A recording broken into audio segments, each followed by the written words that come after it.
নমস্কার, দেখছেন prime TV Bangla. Sushma রয়েছে আপনাদের সঙ্গে। আর আজ একদম গ্রাউন্ড জিরো থেকে বুলেটিন। শুরুতেই যে গুরুত্বপূর্ণ খবরের দিকে নজর রাখবো। আপনারা জানেন, একদমই নিয়োগ দুর্নীতিতে সিবিআই এর মামলায় জামিনের আবেদন করে সুপ্রিম কোর্টে দ্বারস্থ হয়েছিল পার্থ চট্টোপাধ্যায়। এবার শুক্রবার এই মামলার সিবিআই কে নোটিশ জারি করলো সুপ্রিম কোর্ট। যেমনটা জানা যাচ্ছে, ইতিমধ্যেই আগামী 20 মার্চ মামলার পরবর্তী শুনানি।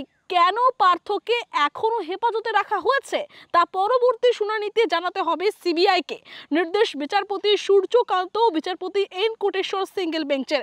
আপনাদের আরও একবার জানিয়ে রাখবো, নিয়োগ দুর্নীতিতে সিবিআই এর মামলায় জামিনের আবেদন করে সুপ্রিম কোর্টে দ্বারস্থ হয়েছিলেন রাজ্যের প্রাক্তন শিক্ষামন্ত্রী পার্থ চট্টোপাধ্যায়। শুক্রবার সেই মামলায় সিবিআইকে নোটিশ জারি করলো সুপ্রিম কোর্ট।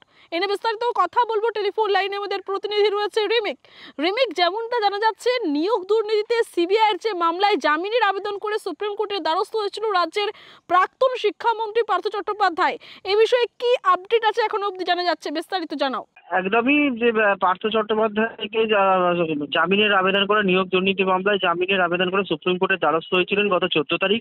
আমরা জানি যে পার্থ চট্টোপাধ্যায় সহ 9 জনের বিরুদ্ধে নিয়োগ দুর্নীতিতে যে মামলা, সেখানে কিন্তু কলকাতা হাইকোর্টের ডিভিশন বেঞ্চের বিচারপতি অরিজিৎ বন্দ্যোপাধ্যায় 9 জনের জামিন মঞ্জুর করলেও অপর বিচারপতি অপূর্ব সিংহ রায় পার্থ চট্টোপাধ্যায়, শান্তিপ্রসাদ সিনহা, কল্যাণময় গঙ্গোপাধ্যায়, সুব্রেশ ভট্টাচার্য এবং অশোক কুমার শাহের জামিন প্রভাবশালী তত্ত্বে মঞ্জুর করেননি, কিন্তু তিনি বাকি 4 জনের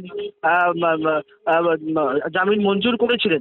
পরে ডিভিশন বেঞ্চ, কলকাতা হাইকোর্টের ডিভিশন বেঞ্চ ভিন্ন মত পোষণ করায় কলকাতা হাইকোর্টের প্রধান বিচারপতি সেই মামলাটি পাঠিয়েছিলেন বিচারপতি তপব্রত চক্রবর্তীর সিঙ্গেল বেঞ্চে। সেই থার্ড বেঞ্চে যখন শুনানি হয় এবং সেখানেও কিন্তু বিচারপতি তপব্রত চক্রবর্তী, পার্থ চট্টোপাধ্যায় সহ এই 5 জনের জামিনের আবেদন খারিজ করে দেন।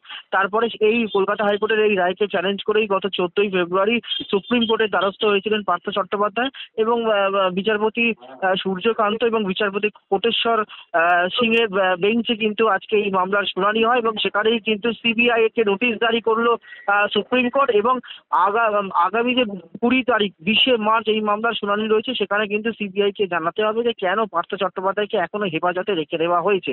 কেননা ইতিমধ্যেই যে নিয়োগ দুর্নীতিতে ইডির যে মামলা, সেই মামলাতে কিন্তু ইতিমধ্যেই পার্থ চট্টোপাধ্যায় সুপ্রিম কোর্টের নির্দেশেই জামিন পেয়েছিলেন। জানি আমরা যে সুপ্রিম কোর্ট পরিষ্কার বলেছিল যে এই বছরের 1 ফেব্রুয়ারির মধ্যে সমস্ত যে সাক্ষী আছে তাদের গুরুত্বপূর্ণ সাক্ষীদের বয়ান রেকর্ড করার পর দ্রুত বিচার প্রক্রিয়া শেষ করতে হবে, পার্থ চট্টোপাধ্যায়কে জামিন দিতে হবে। তারপরে কিন্তু সুপ্রিম কোর্টের সেই নির্দেশ মেনে কিন্তু ইডির মামলায় কিন্তু জামিন পেয়েছেন, কিন্তু এখনো যেহেতু সিবিআই এর মামলাতে তিনি এখনো জামিন পায়নি, সেই জন্য এখনো জেলে রয়েছেন। সেই কারণে তিনি সুপ্রিম কোর্টের দ্বারস্থ হয়েছেন। আগামী 20 মার্চ সেই মামলার শুনানি পার্থ চট্টোপাধ্যায় জামিনের, এবং সেখানে জানাতে হবে সিবিআই কে যে কেন পার্থ চট্টোপাধ্যায়কে এখনো হেফাজতে রাখা হয়েছে। ধন্যবাদ রিমিক। আপনাদের আরও একবার জানিয়ে রাখি, নিয়োগ দুর্নীতিতে সিবিআই এর মামলায় জামিনের আবেদন করে সুপ্রিম কোর্টের দ্বারস্থ হয়েছিলেন রাজ্যের প্রাক্তন শিক্ষামন্ত্রী পার্থ চট্টোপাধ্যায়। শুক্রবার সেই মামলায় সিবিআইকে নোটিশ জারি করলো সুপ্রিম কোর্ট। আগামী 20 মার্চ মামলার পরবর্তী শুনানি।